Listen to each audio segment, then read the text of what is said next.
2 block দূরে সেলিয়া হিউস্টনের বাসায় পৌঁছা পর্যন্ত একটা বাক্য ব্যয় করল না চারজনের কেউ। হাত বাড়িয়ে মালিকের দৃষ্টি আকর্ষণ করবার চেষ্টা করল বিলিংস, কিন্তু উত্তরে ঠোঁটে আঙুল চেপে ওকে চুপ থাকবার নির্দেশ দিল কারভার। নট করে ফের নির্লিপ্ততার মুখোশ পরল ম্যানেজার। উদ্দেশ্য বা পদ্ধতি ভিন্ন হলেও তিনজনই চাইছে ফেঁসে যাক জেমস। বাড়ির কাছে এসে নেতৃত্ব নিজের হাতে নিল শেরিফ। নক করল সে, জিজ্ঞাসার উত্তর দিল। মেয়েটি দরজা খুলতে প্রথমে সেই ঢুকলো ভিতরে। সতর্ক সন্তুষ্ট দেখালো সেলিয়াকে। চারজন লোক রাতে যুবতী কোনো মেয়ের ঘরে ঢুকলে এটাই স্বাভাবিক। তুমি মিস হিউস্টন? জানতে চাইল শেরিফ। হ্যাঁ। শেরিফের সঙ্গে নিজের অন্তরঙ্গতার কথা সেলিয়াকে জানায়নি বিলিংস, কিন্তু তাতে কিছু যায় আসেও না। বিলিংস আশা করছে লোয়েলের প্রশ্নের উত্তরে জিজ্ঞাসু দৃষ্টিতে ওর দিকে তাকাবে না মেয়েটি। একটু আগে মোনার্কের ইয়ার্ডে আগুন লেগেছে, সতর্ক কণ্ঠে শুরু করলো লোয়েল। অবস্থা দৃষ্টে মনে হচ্ছে জেমস কারভারি আগুন লাগানোর জন্য দায়ী। আমাদেরও তাই ধারণা। খানিক থেমে যোগ করল, কিন্তু সে বলছে আগুন লাগাবার সময় বা তারও আগে অনেকক্ষণ তোমার সঙ্গে ছিল সে। সত্যি নাকি? প্রশ্নটা পুরোপুরি উদ্দেশ্যমূলক। বুঝতে অসুবিধে হলো না সেলিয়ার। এটাও স্পষ্ট কি উত্তর আশা করছে ওরা। নিজের উপর জেমস কারভারের তীক্ষ্ণ দৃষ্টি আবিষ্কার করল কিন বিলিংস। সেলিয়ার প্রতি বিন্দুমাত্র আগ্রহ নেই তার। স্বভাবতই মেয়েটিকে কোনো সংকেত দেওয়া অসম্ভব হয়ে পড়ল ওর জন্য। তবে সেলিয়ার আচরণে মনে হলো না কারো ইঙ্গিতের প্রয়োজন আছে। যথেষ্ট বুদ্ধিমতী মেয়েও অনায়াসে পরিস্থিতি অনুধাবন করে ফেলল। কাগজের মতো ফ্যাকাশে হয়ে গেল সেলিয়ার মুখ। কথা বলবার জন্য মুখ খুলেছিল, কিন্তু শেষ মুহূর্তে নিজেকে নিবৃত্ত করে নিল ও। জিভ দিয়ে ঠোঁট ভিজিয়ে নিয়ে বলল, নিশ্চয় আমার সঙ্গে ছিল ও। সেলিয়া হিউস্টনকে গলা টিপে খুন করতে পারলে এ মুহূর্তে জীবনে আর কোনো চাওয়া থাকতো না কিন বিলিংসের। পুনঃ ইচ্ছেটা বহু কষ্টে সামলে নিল সে। ক্ষীণ হাসি দেখা গেল জেমসের ঠোঁটে। শুভরাত্রি বন্ধুরা। স্থানের মতো দাঁড়িয়ে থাকলো তিনজন, হতচকিত। অন্যদের চেয়ে যথেষ্ট চটপটে শেরিফ। ছেলিয়ার উত্তর কি হবে বোধহয় আজ করতে পেরেছিল, তাই চট করে সক্রিয় হলো স্বভাবসুলভ বিচক্ষণতায়। শুভরাত্রি নয় কারভার, এত সহজে নিস্তার পাচ্ছ না। এত তাড়াতাড়ি ভুলে গেলে শেরিফ? শান্ত স্বরে বলল জেমস। কয়েক ডজন লোকের সামনে প্রতিশ্রুতি দিয়েছ। কি জানো এদের ভোটেই জিতেছ তুমি? আগে তো সবটা শুনবে।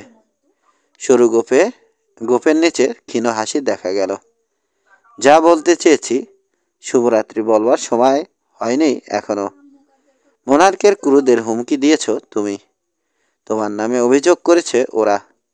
মোনার্ক মালিকের দিকে উদ্দেশ্যপূর্ণ দৃষ্টিতে তাকালো সে। উত্তরে ক্ষীণ নট করল কেই কারভার। ভাবছি একটা পিস বন্ডের অধীনে রাখবো তোমাকে কারভার। খুন করবার হুমকি দিয়েছ তুমি। $5,000 নির্ধারণ করবার অনুরোধ করব জজকে। জেমস উত্তর দেওয়ার আগেই দরজার কাছে জ্যাক রাইলির গম্ভীর কণ্ঠ শোনা গেল। রাজি হয়ে যাও জেমস। ম্যাটের কাছ থেকে ওই টাকা সংগ্রহ করে ল অফিসে পৌঁছে দেব আমি। দরজার উপর দাঁড়িয়ে আছে সে, মুঠিতে একটা 6 শুটার। চওড়া হাসি কঠিন মুখে, নিঃশ্বাসের সঙ্গে হুইস্কির গন্ধ। সারা শরীর ধুলোয় মাখা, কিন্তু একটা মজবুত লগের মতো অসামান্য দীর্ঘতা নিয়ে দাঁড়িয়ে আছে।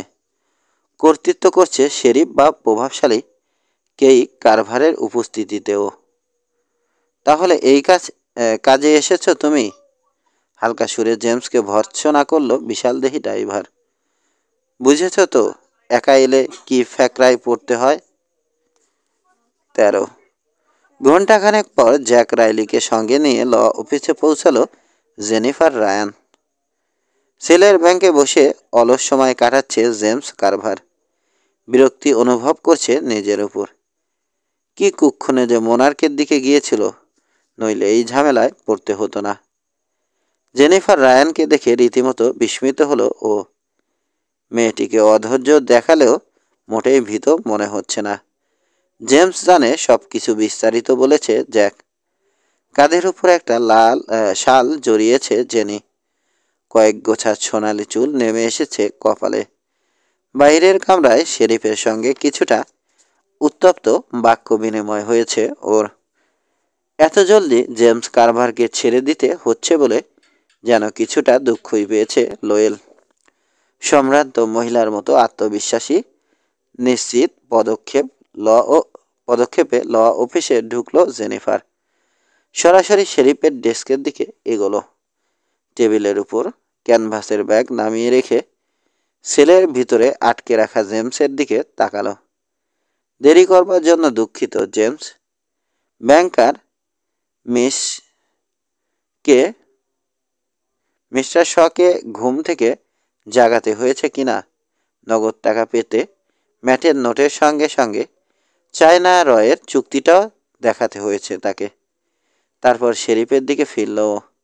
নিদারুণ বিতৃষ্ণা দেখা গেল সবুজ চোখে। আমি নিশ্চিত গুনলে পুরো 5,000ই পাবে শেরিফ। নীরবে ভো করল লোয়েল। ক্ষীণ ইঙ্গিত করল জসকে। পিসবন্ড বের করে ওদের দেখালো বুড়ো জস। শেষে ওটায় স্বাক্ষর করা হলো। $5,000 যদি ফিরে পেতে চাও কারভার, বিতৃষ্ণ কণ্ঠে বলল শেরিফ। ঝামেলা এড়িয়ে চলতে হবে। ফের কোনো ঝামেলা করেছ তো আজীবন গরাদের ভিতর কাটাতে হবে। কাউন্টি তোমার বন্ডের টাকা বাজেয়াপ্ত করে ফেলবে। সুতরাং দেখে শুনে পা ফেলো মিস্টার। দেখে শুনেই পা ফেলবো আমি শেরিফ, শান্ত কণ্ঠে বলল জেমস। তবে শিগগিরই কয়েকটা ধাক্কার ব্যবস্থা করব। কথাটা জানিয়ে দিও ওদের। হুমকি দিচ্ছ?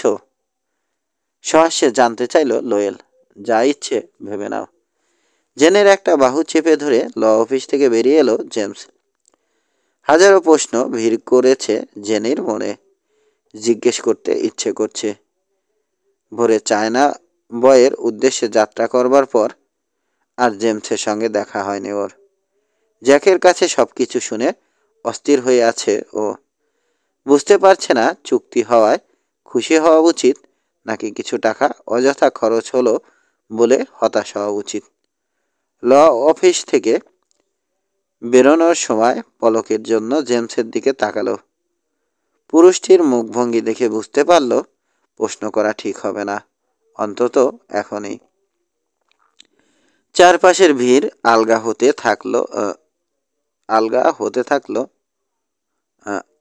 হতে থামলো জেমস। জ্যাক, জেনিকে নিয়ে বাড়ি ফিরে যাও। ওকে পৌঁছে দিয়ে ডেজার্ট ডাস্টে এসো। জেনিফারের উদ্দেশ্যে হ্যাটের কিনারা ছুঁয়ে ভিড়ের মধ্যে মিশে গেল ও। কাউকে কিছু বলবার সুযোগ দিল না। নিরবিচ্ছিন্ন কিছু সময় দরকার ভাবছে জেমস। সেজন্য প্রয়োজনে $1,000ও খরচ করতে রাজি। কিন্তু ওর চারপাশে হাজারো মাইনার আর বিভিন্ন পেশার মানুষ। ভিড়ের মধ্যে মিশে গিয়ে উদ্দেশ্যহীনভাবে এগোলো ও। কারো কথা শুনছে না। মাথা ঝুঁকে পড়েছে। চিন্তিত দেখাচ্ছে মুখ। অনেক প্রশ্নের উত্তর জানা দরকার বটে, তবে সবার আগে একটার উত্তর জরুরি হয়ে পড়েছে। মোনার্ককে আগুন লাগায়নি ও। তাহলে কে করেছে কাজটা? অল্পের জন্য বেঁচে গেছে ও। সেলিয়া হিউস্টনের আলিবাই না পেলে এখনো জেলেই থাকতে হতো। তার মানে আগুনটা লাগানোই হয়েছে ওকে জেলে ভরবার জন্য। আরেকটু হলে প্রায় সফল হয়েছিল শত্রু পক্ষ। কিনবিলিং করেছে কাজটা? মনে হয় না, কারণ তার ক্রোধ মেকি মনে হয়নি। আরেকজনকে জেলে ভরবার জন্য কোনো লোকই একটা শহর জ্বালিয়ে দেওয়ার ঝুঁকি নেবে না। তাছাড়া কিনবিলিংস নয়, বরং প্রতিহিংসায় অন্ধ হয়ে গিয়েছিল ওই। নিজের পরিকল্পনা সম্পর্কে ভাবতে গিয়ে বিন্দু বিন্দু ঘাম জমল ওর কপালে। প্রমাণ পাওয়ার পর হয়তো কিনবিলিংসকে খুনই করতো না। আগুনটাই বাঁচিয়েছে ওকে। রাগ বা বিদ্বেষ চলে যায়নি, কিন্তু পিস বন্ডের কারণে কিছুটা হলেও বিচক্ষণতা এসেছে মনে।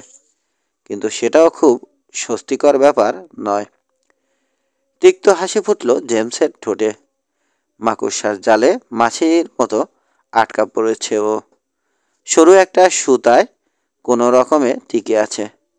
অনায়াসে নিজের ভবিষ্যৎ আঁচ করতে পারছে। সুতার পর সুতা দিয়ে জড়িয়ে ফেলা হবে ওকে, নাচার করে ছাড়বে। কিছুদিনের মধ্যে ওয়েস্টার্নের কোনো কাজেই আর লাগবে না ও। আজ রাতে কোম্পানির 5,000 খরচ করে ফেলেছে, যেটা সামলে নেয়ার ক্ষমতা নেই ওয়েস্টার্নের। হয়তো এজন্য পুরো কোম্পানিরই ভরাডুবি হবে। ডেজার্ট ডাস্টের সামনে পৌঁছতে সমস্ত চিন্তা ঝেঁটিয়ে বিদায় করল জেমস। পড়ছে উঠে এসে দেয়ালে হেলান দিয়ে দাঁড়িয়ে জ্যাকের জন্য অপেক্ষায় থাকলো। চিন্তাগুলো ফের ফিরে আসতে চাইছে। খুঁটিনাটি সব কিছু ভালোভাবে চিন্তা করা দরকার। সবার আগে জানা দরকার মোনারকে কে আগুন লাগিয়েছে। জ্যাক রাইলি পৌঁছতে কোনো কথা ছাড়াই তাকে অনুসরণ করল জেমস। লোক ভর্তি সেলুনটায় ঢুকে নিজস্ব ক্রুদের দিকে এগোলো ওরা। ওদের দেখে শীষ দিল ড্রাইভাররা। ভদ্রতার খাতিরে তাদের সঙ্গে এক রাউন্ড পান করল জেমস। তারপর বারে চাপ্পড় মেরে সবাইকে চুপ করিয়ে দিল জ্যাক। মিনিট খানেকের জন্য আমার কথা শোনো বন্ধুরা, আহ্বান করল সে। 8 জন ড্রাইভার ঘিরে আছে ওদের। সবার দৃষ্টি স্থির হলো জেমসের উপর। আঙুল চালিয়ে হ্যাটটা পিছনে ঠেলে দিল জেমস। আন্তরিক হাসি উপহার দিল। কিভাবে শুরু করব বুঝতে পারছি না। তোমাদের কাছে সাহায্যের জন্য এসেছি আমি। সবাই সম্মতি জানানো পর্যন্ত অপেক্ষা করলো ও। মোনারকে আগুন লাগাবার কথা শুনেছ তোমরা, কেউ কেউ দেখেছ। পুরোটা যে জ্বলে যায়নি ভাগ্য ওদের, মন্তব্য করল বিল গার্নি। কিন্তু দোষটা আমার ঘাড়ে চেপেছে বলে থেমে গেল জেমস। পুরো কামরা নীরব হয়ে গেছে। অন্য ড্রাইভাররাও ওর কথা শুনছে এখন। যেভাবে হোক এই অভিযোগ থেকে মুক্তি পেতে হবে আমার। শেরিফ লোয়েল একটা পিস বন্ড আরোপ করেছে আমার উপর। আত্মরক্ষা ছাড়া যদি কখনো পিস্তল ধরি, জেলে যেতে হবে আমাকে। বিড়বিড় করে অসন্তোষ প্রকাশ করল লোকগুলো, কিন্তু দ্রুতই থিতিয়ে গেল সেটা। একটা প্রস্তাব দিচ্ছি তোমাদের, খেই ধরল জেমস। হয়তো ভুলই করছি, জানি না কাজটা ঠিক হচ্ছে কিনা। থেমে সবাইকে জরিপ করলো ও।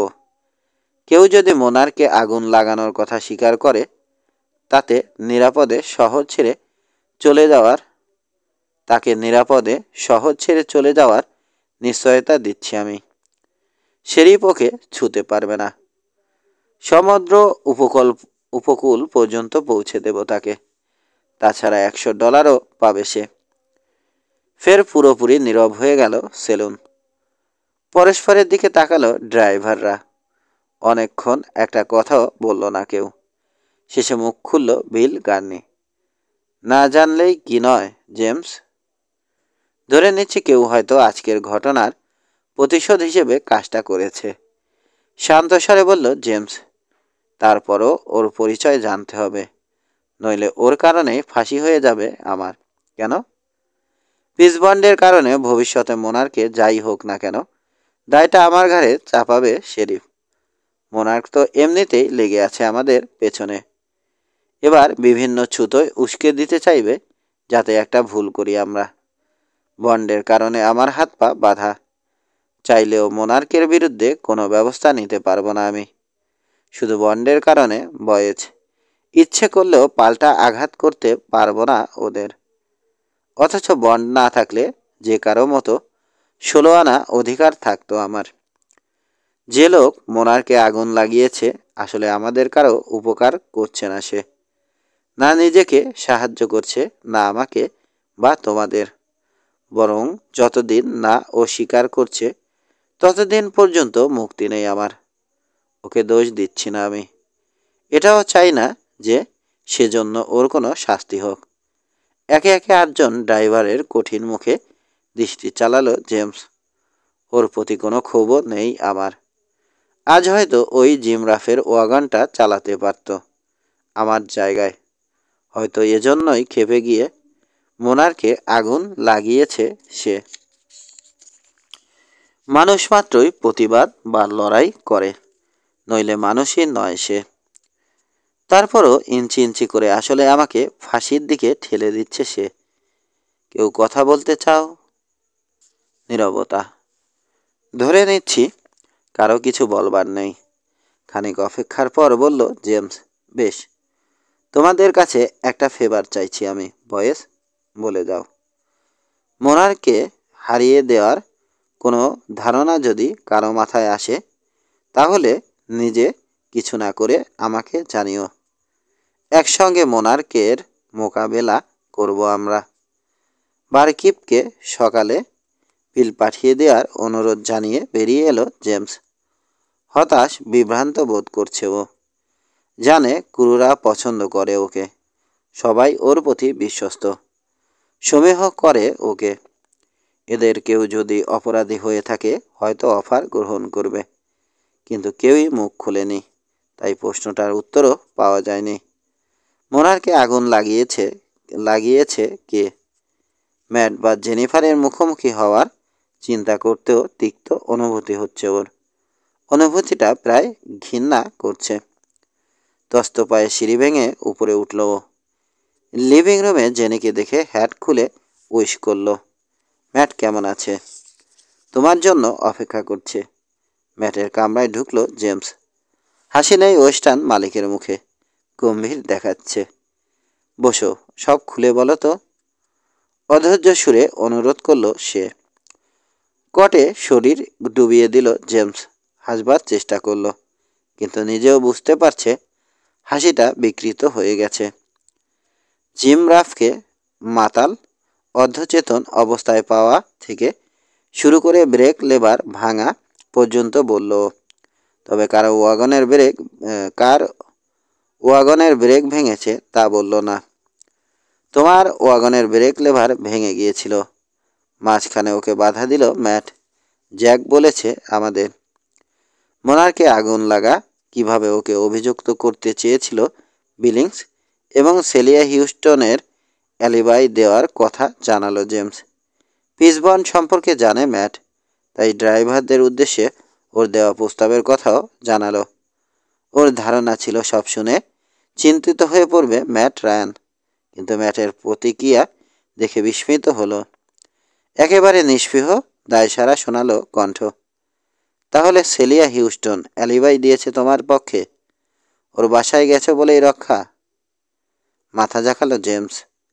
খেয়াল করলো জেনিও তাকিয়ে আছে ওর দিকে। জানে দুজনেই আশা করছে সেলিয়া হিউস্টনের সঙ্গে দেখা করবার কারণ ব্যাখ্যা করবে ও, কিন্তু কিছুই বলল না জেমস। সেলিয়ার বিশ্বস্ততা সম্পর্কে সন্দিহান হওয়ায় নিজের উপর লজ্জিত বোধ করছে। রাগের কারণে সেটা ঘটলেও এখন স্বীকার করবার মানে হচ্ছে ব্যাপারটাকে একেবারে তুচ্ছ জ্ঞান করা। তাছাড়া ও যে একেবারে নিশ্চিত তাও নয়। আরেকটা বড় ব্যাপার রয়েছে।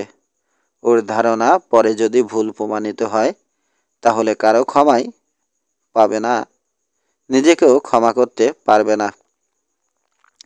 তাই স্রেফ জেদের বশেই চুপ করে থাকলো জেমস।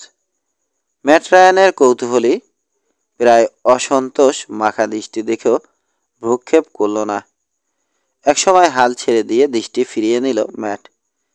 নিজের হাতের দিকে তাকালো জেমস। যতদূর মনে হচ্ছে ওয়েস্টার্নের জন্য শুধু দুর্ভাগ্যই নিয়ে এসেছি আমি ম্যাট। শেষে শুকনো স্বরে বলল, এ কথা বলছো কেন? চায়না বয়ের কন্ট্যাক্ট পেয়েছো তুমি? বললেও গলার স্বরে মনে হলো না নিজেও খুব একটা প্রভাবিত হয়েছে ম্যাট।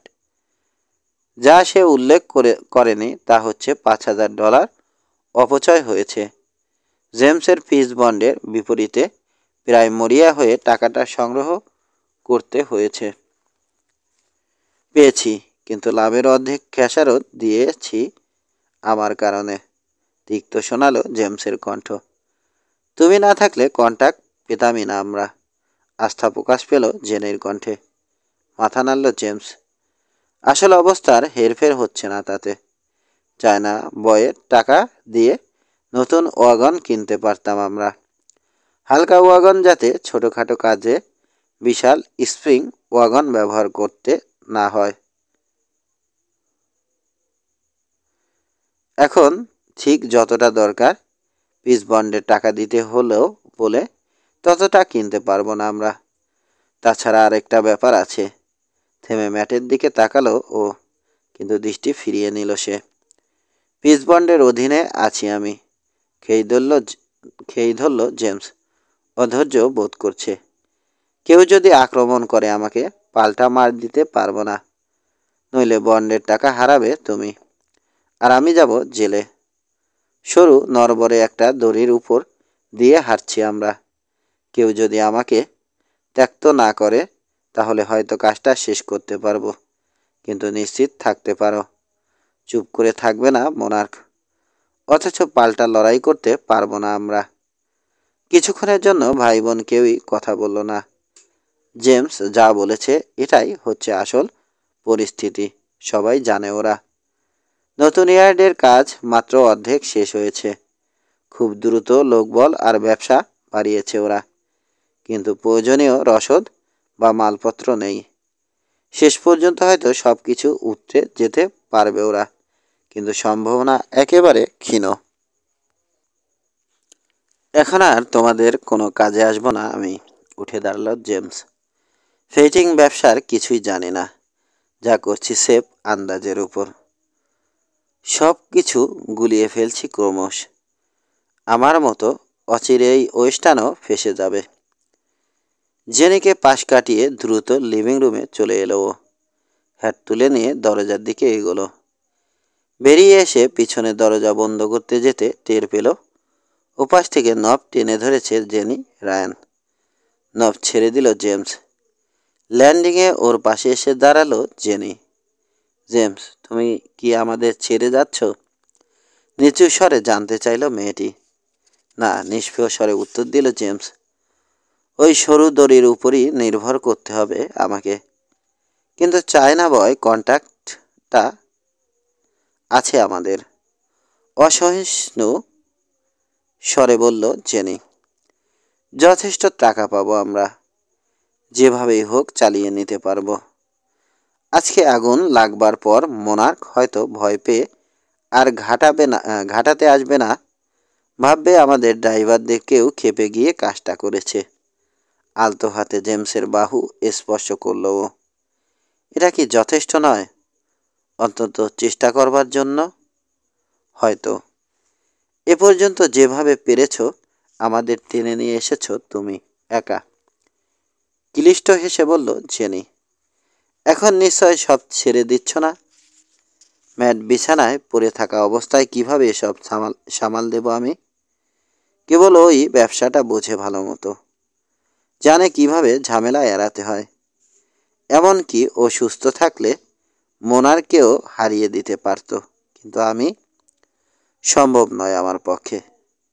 জেমস, ম্যাটের উপর রাগ করো না, করা উচিত হবে না তোমার, কোমল স্বরে বলল জেনি। কন্ট্যাক্ট পাওয়ার খবর শুনে ও কতটা খুশি হয়েছিল যদি দেখতে। অবশ্য পিস বন্ডের খবরটা পাওয়ার পর হতাশ হয়ে পড়েছে।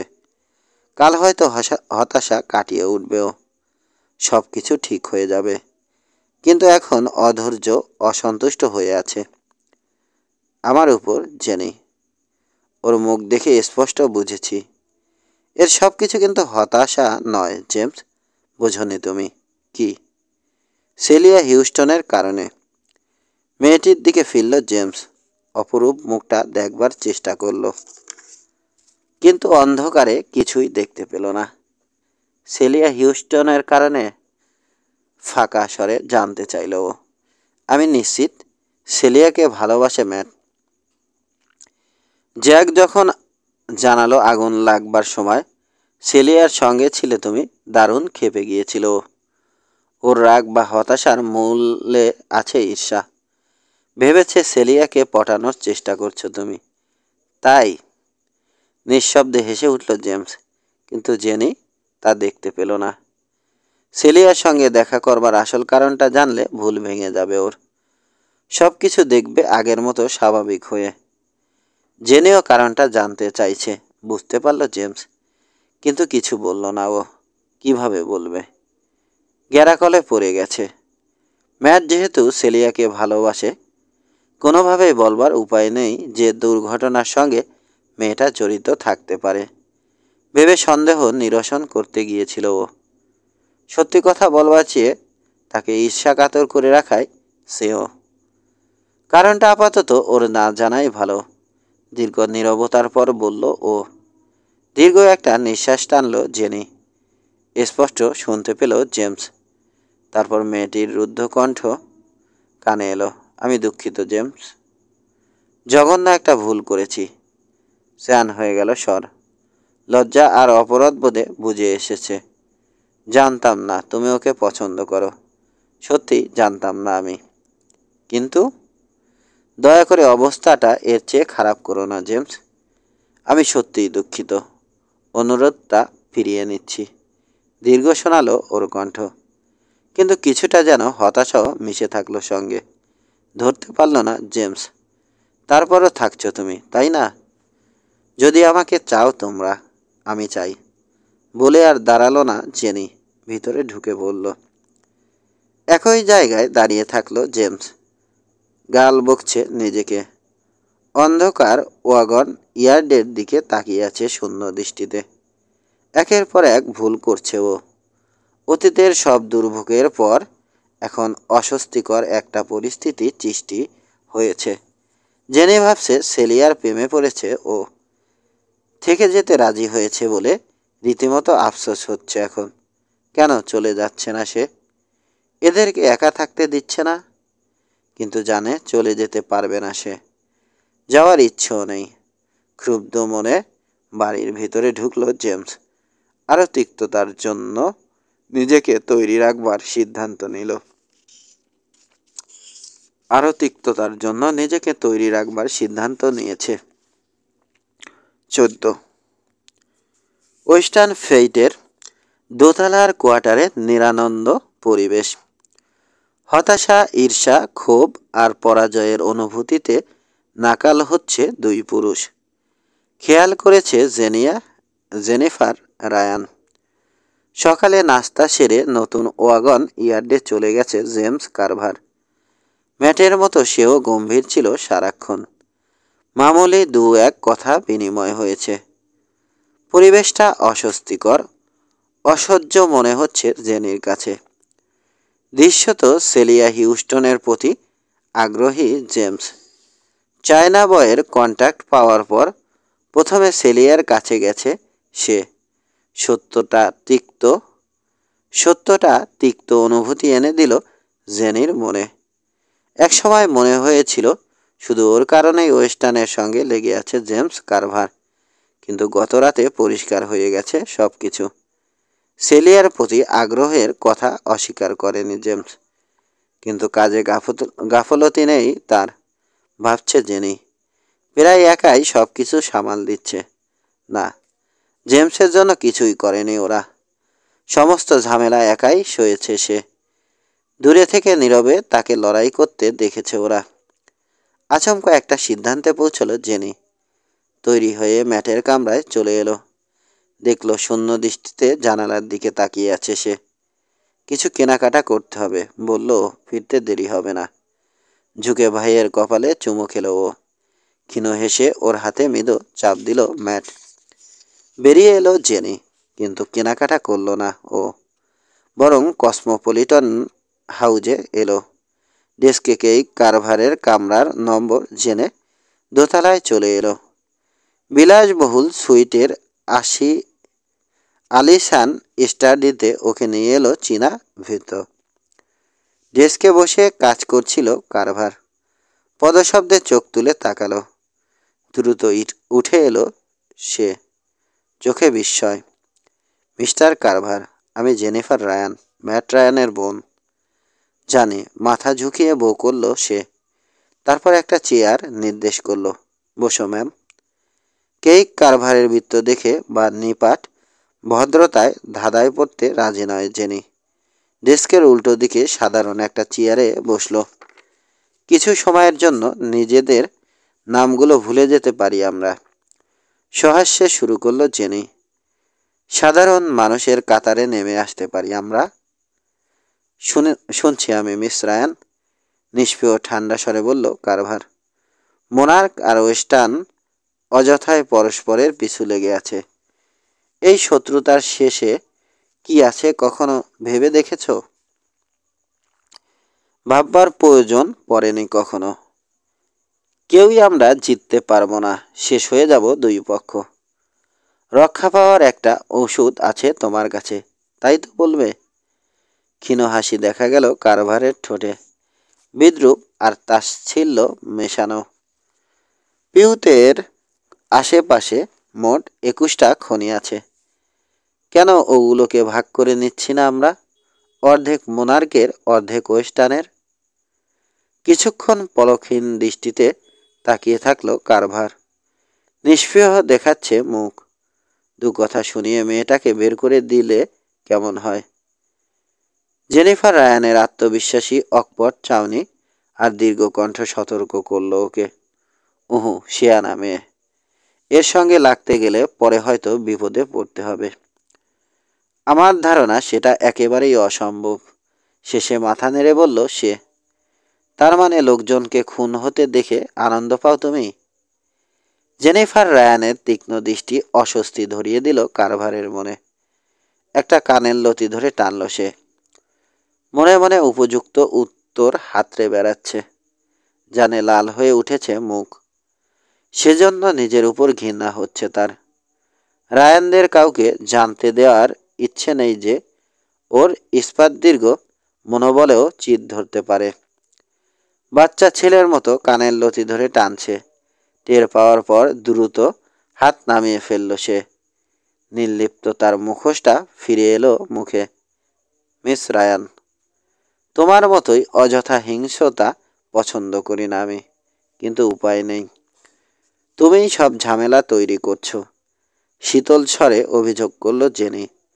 তোমার সঙ্গে তর্ক করতে চাই না, তবে পরিস্থিতি কিন্তু ভিন্ন কথা বলে। হয়তো। ক্ষীণ হাসল সে, মাথা ঝাঁকালো কিছুটা। নিশ্চয় শুনেছ, গত রাতে মোনারকে আগুন লাগানো হয়েছিল। সেজন্য আমরা দায়ী নই। দুহাত তুলল কেইক কারভার। সহাস্যে মাথা নাড়ল।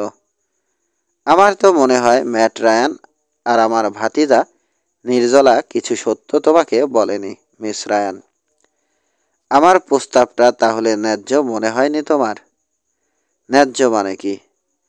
আরেকটা আউটফিটকে চুরি করতে দেওয়া এবং আমার সম্পত্তি পোড়াতে দেওয়া। উহু, এতে রাজি নই আমি। উঠে দাঁড়ালো জেনি।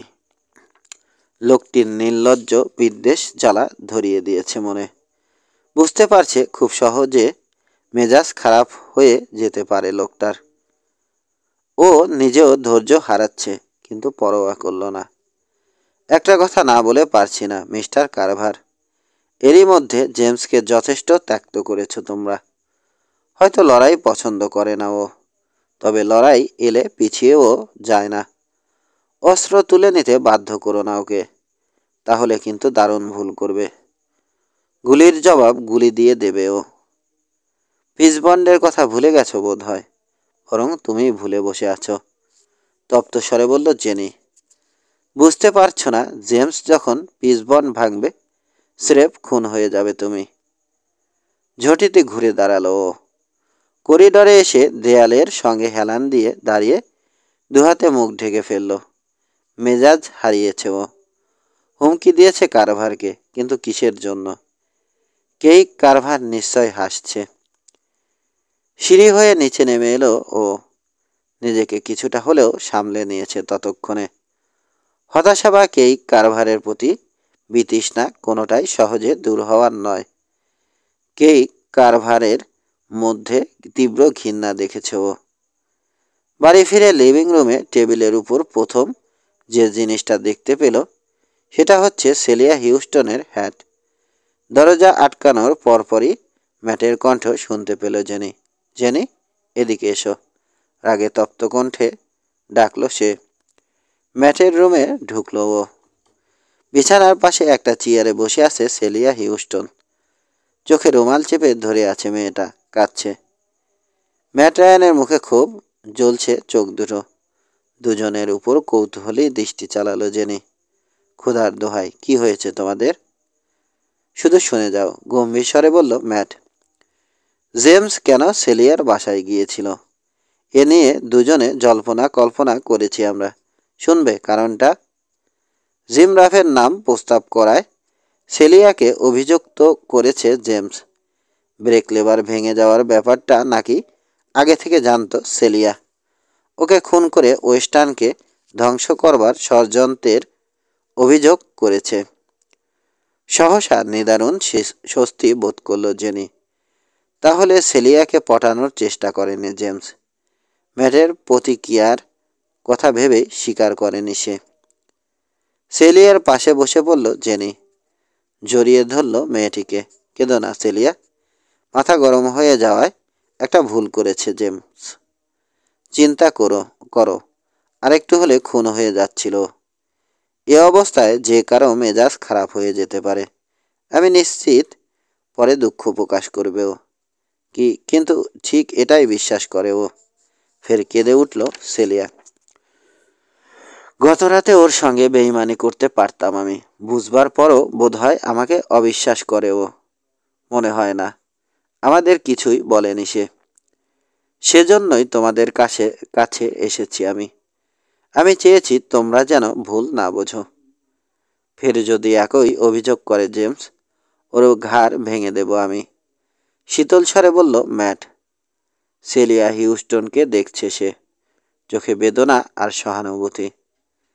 নিজেকে সামলে নিল সেলিয়া। তারপর অফিসে চলে গেল। সেলিয়াকে দরজা পর্যন্ত পৌঁছে দিয়ে ম্যাটের কাছে ফিরে এলো জেনি। এভাবে অসহায় নিষ্পাপ একটা মেয়েকে সন্দেহ করে কেউ? তিক্ত স্বরে অসন্তোষ প্রকাশ করল ম্যাট। নিকুচি করি ওর। কাজ শেষে ফিরে এলে এ নিয়ে কথা বলবো ওর সঙ্গে। ম্যাট। চোখ তুলে ওকে দেখল ম্যাট। জেনির তীক্ষ্ণ স্বরে অবাক হয়েছে। এসবের একটা শব্দও বলবে না ওকে, শুনেছ? একটা শব্দও নয়। কিন্তু তাই বলে যা ইচ্ছে করতে পারে না ও। এ যে মহা অন্যায়। মানছি অন্যায় হয়েছে। একটা ভুল করেছে জেমস, কিন্তু সবার স্বার্থের কথা ভাবছে ও। এবং আমাদের সঙ্গেই আছে ও। সর্বশক্তি দিয়ে লড়ছে মোনার্কের বিরুদ্ধে। সেলিয়াকে যদি সন্দেহ করে থাকে সেটা কেবল তোমাকে বা ওয়েস্টার্নকে রক্ষা করবার জন্যই। হয়তো আমাকেও। ম্যাট। মানুষ মাত্রই ভুল করে। ওর চেয়েও বড় ভুল করেছি আমরা, এবং সেটা জানো তুমি। রাগের পরও দ্বিধা দেখা গেল ম্যাটের মুখে। এবার ট্রাম্প কার্ডটা খেলল জেনি।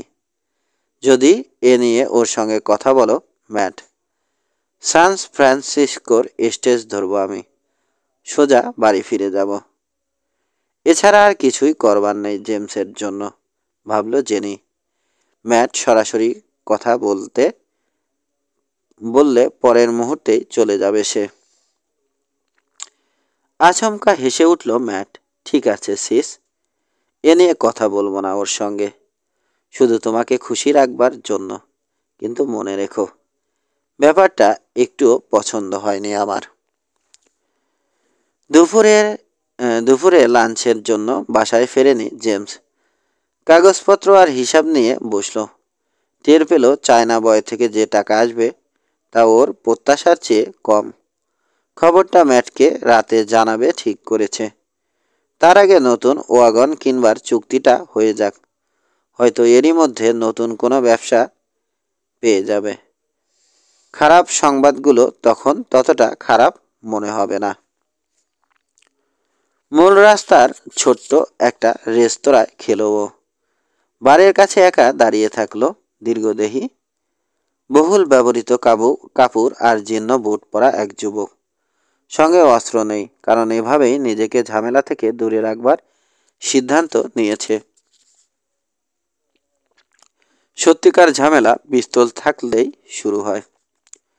গত রাতের প্রশ্নগুলো তীক্ষ্ণ কাঁটার মতো খোঁচাচ্ছে ওকে। মোনারকে আগুন লাগিয়েছে কে? হয়তো ঝামেলা এড়িয়ে চলতে পারবেও, ভাবছে জেমস। প্রতিহিংসা বশত মোনার কিছু করতে গেলেও নিজেকে বিরত রাখতে পারবে, কিন্তু গত রাতের মতো আরও একটা ঘটনা ঘটলে কি করতে পারবে ও? নাকি লড়তে পারবে? অন্য কেউ যদি মোনার্কের কোনো ওয়াগনের চাকার কয়েকটা স্পোক নড়বড়ে করে রাখে এবং পরে পাহাড়ে চড়বার সময় ওয়াগনটা যদি খাদে পড়ে যায়, খবরটা পাওয়ার 5 মিনিটের মধ্যে ওকে পাকড়াও করবে শেরিফ। কোনো অ্যালিবাই ওকে বাঁচাতে পারবে না। যে লোক মোনারকে আগুন লাগিয়েছে তার দয়ার উপর নির্ভর করতে হচ্ছে ওকে। চিন্তাটা মাথায় আসতে অস্থির বোধ করল জেমস। রেস্তোরাঁয় ঢোকা প্রতিটি লোকের প্রতি মনোযোগী হয়ে পড়ছে। পিছনে দরজা খুলবার শব্দে সচেতন হয়ে উঠছে।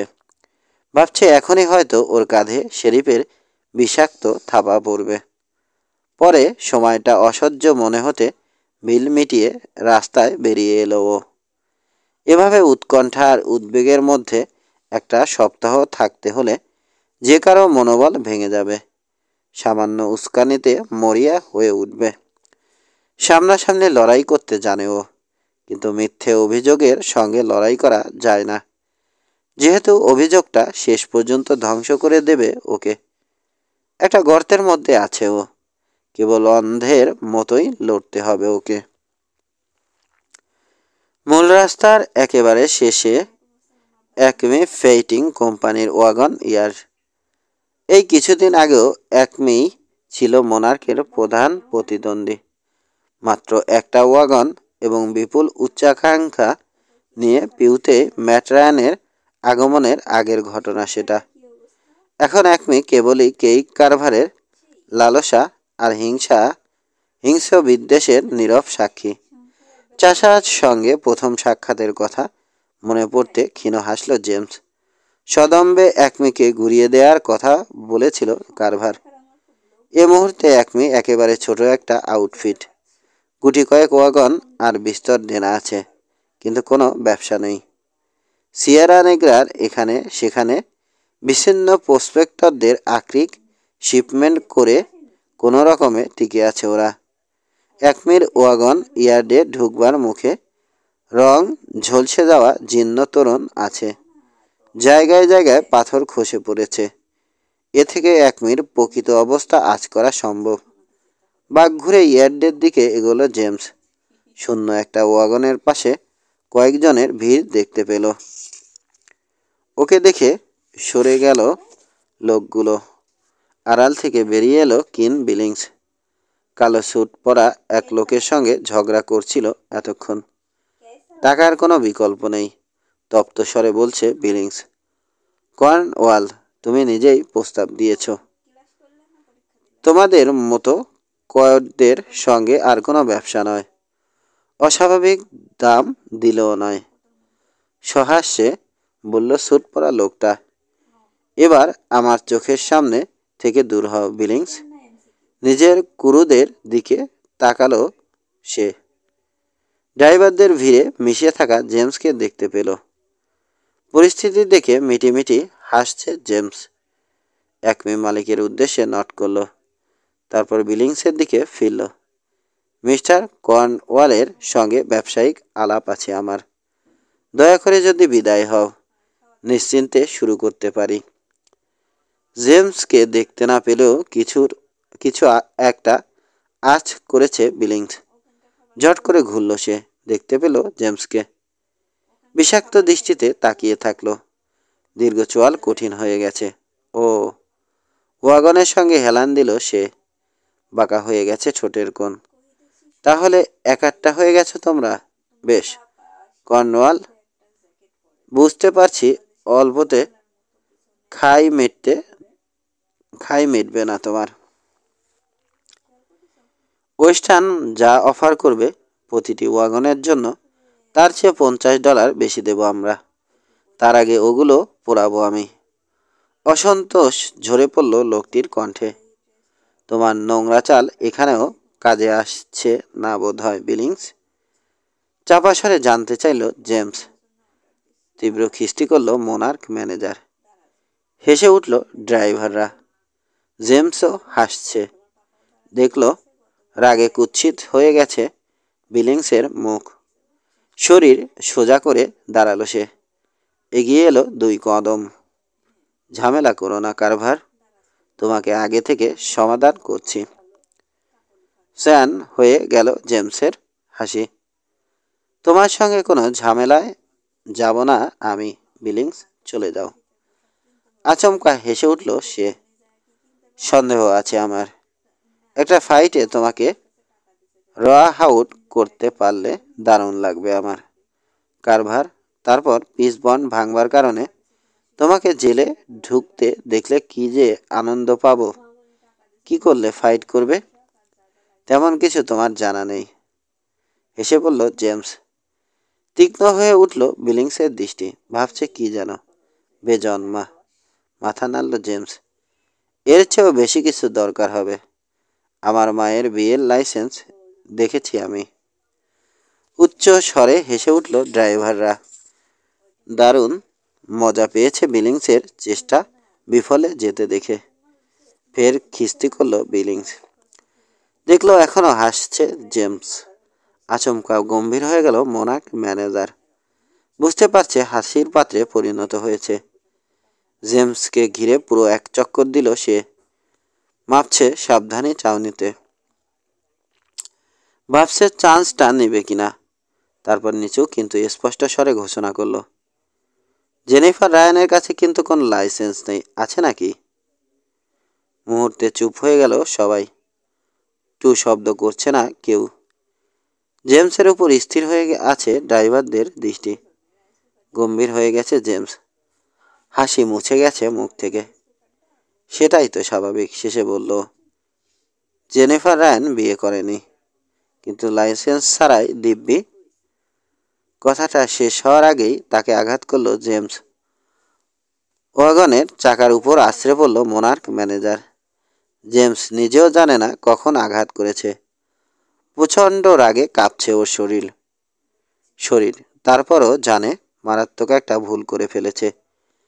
সারা জীবনেও এত বড় ভুল করেনি, কিন্তু ঢিল ছোড়া হয়ে গেছে। এখন আর ফিরিয়ে নেয়ার উপায় নেই। হ্যাস্টের পাশে উঠে দাঁড়ালো বিলিংস। হাত বাড়ালো হোল স্টারের দিকে। ড্রাইভারদের একজন কবজি চেপে ধরল ওর। টান মেরে খসিয়ে নিল মুঠি থেকে। তারপর ছুঁড়ে ফেলল দূরে। সহসা পরিস্থিতি অনুধাবন করতে পারল মোনার্ক ম্যানেজার। কুতকুতে ছোট চোখে ভয় দেখা গেল। ধীরে ধীরে এগিয়ে এলো জেমস, আর পিছিয়ে গেল বিলিংস। ওয়াগনের সঙ্গে ঠেকে গেল পিঠ। কিছুটা হলেও সন্তুষ্টি বোধ করছে, কারণ ঝুঁকিটা কাজে লেগেছে। জেমস কারভারের প্রতিহিংসা জাগিয়ে তুলেছে। চারপাশে ওদের ঘিরে রেখেছে ড্রাইভাররা। আচমকা ওয়াগনের চাকার পাশে একটা চাবুক চোখে পড়ল বিলিংসের। তেল দিয়ে নিয়মিত পরিচর্যা করা হয় বলে চকচক করছে। কোনো ড্রাইভার বোধ হয় বেখেয়ালে ওয়াগনের পাদানির কাছে ফেলে রেখেছে। হাত বাড়িয়ে চাবুকটা চেপে ধরল বিলিংস। সামান্য ঝাঁকিতে ভাঁজ খুলে গেল ওটার। সমস্ত কোয়েলের ঝাঁকের মতো দূরে সরে গেল ড্রাইভাররা। শুধু জেমস রইল সামনে। ভয় দূর হয়ে গেছে বিলিংসের। বিশাল বুকের ছাতি কাঁপিয়ে হেসে উঠল সে। জানতে চাও একটু আগে কি বলতে চেয়েছি? ঘৃণা উপচে পড়ছে চোখে মুখে। বিয়ের লাইসেন্স দরকার জেনিফার রায়ানের, মিস্টার। সকালে কেই কারভারের কাছে এসেছিল। তোমার প্রাণ ভিক্ষা করেছে। তার মানে এই নয় কি যে মেয়েটা? ছুটে এলো জেমস। সঙ্গে সঙ্গে চাবুক চালালো বিলিংস। বাতাসে চাবুক কাটবার সময় তীক্ষ্ণ শব্দ হলো। কোনোই তুলে মুখ বাঁচানোর প্রয়াস পেল জেমস, কিন্তু চাবুকের শেষ প্রান্ত ওর ঘাড়ে জড়িয়ে গেল, ক্ষত তৈরি করে দিল মুহূর্তে। গালে আঁচড় দিয়ে গেল ফিরে যাওয়ার সময়।